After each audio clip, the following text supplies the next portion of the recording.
So I'm down here at the Capitol. I'm trying to get a good shot, and then where I can be and get the Capitol in the background, right? Nice and scenic, but you can't see it because of these trees. I think clearly these are unconstitutional trees and must be stricken with judicial review. Nerd, constitutional nerd, human resources, laws, structures, history nerd, science and technology. Well, not as much of a nerd as I need to be, in all honesty, but that's the new destiny, and me switching over to building and practicing what I preach,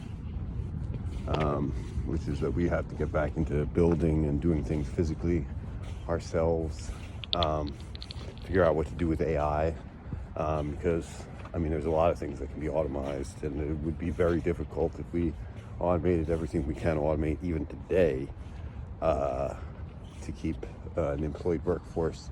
So we have a hell of a lot of work to do, a lot of things to talk about, and if there's one thing that's for sure, I've done a terrible job of talking to people and keeping in touch with people, but that is over. We have a lot of really complex things to deal with. I've selected a lot of pathways forward. I'm open to change if there's something better. I'm definitely open to listen. I still need lots of input, and it's meant to provide a framework, sort of like the alphabet does. It constricts you to 24 characters, but in the English alphabet anyway. In Chinese is much more in the other ones.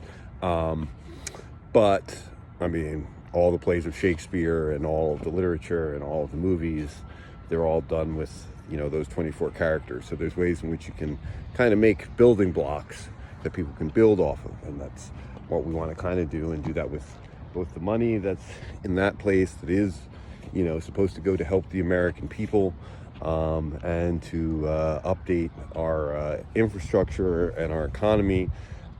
Economy does actually mean things moving from place to place faster, and the government has always upgraded transportation, and I mean, what else do we want government doing other than building infrastructure? In fact, this one and its predecessor Rome did a real good job of instilling that. And what was different about America was that the power of the people were supposed to be involved in decisions in terms of power for the country, because the people united can sometimes will normally come out with their best interests at mind, but they're sort of like Congress itself, even sometimes also be a little bit irrational. So you have to kind of figure out, I mean, they were really worried about populists and people sometimes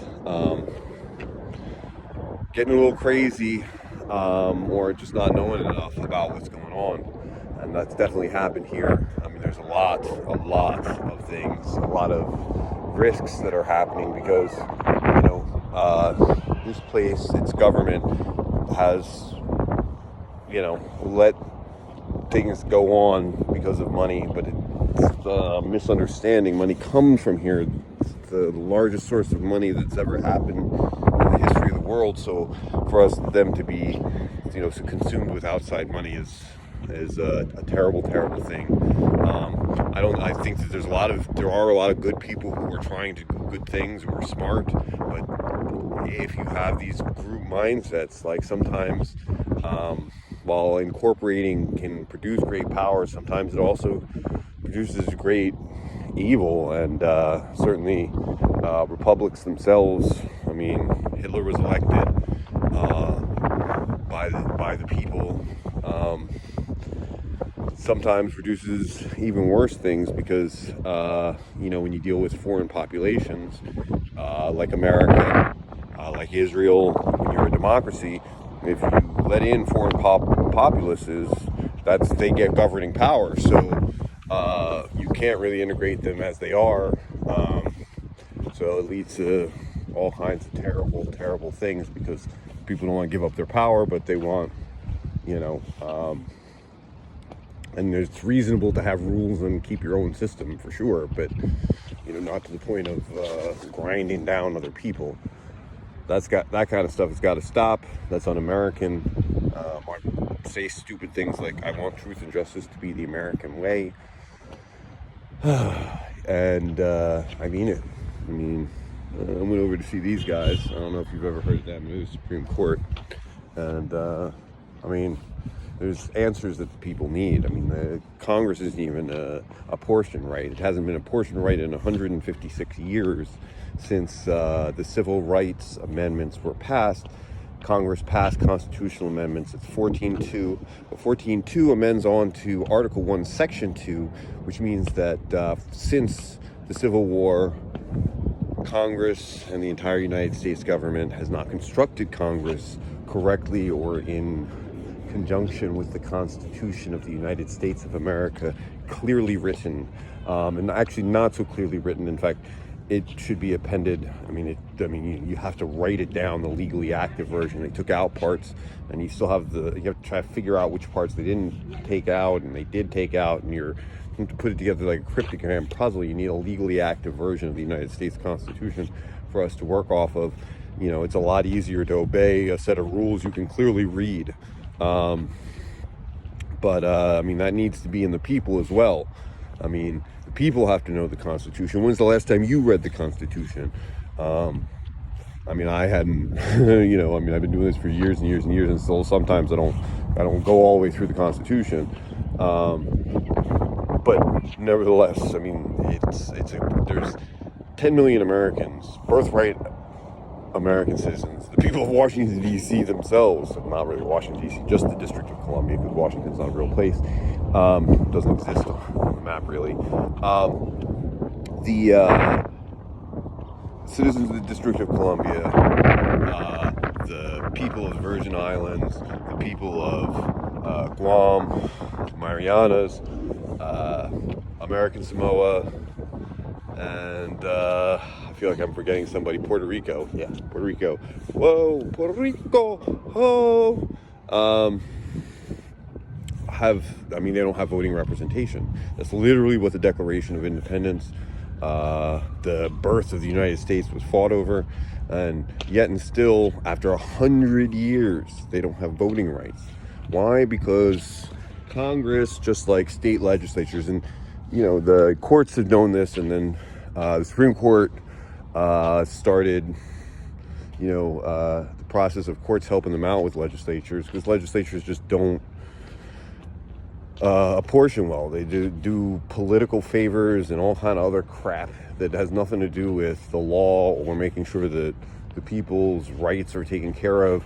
And you see things like this where millions of people, those 5 million people who are completely left out of voting the presidential election that was won by 5.5 million votes, are left out.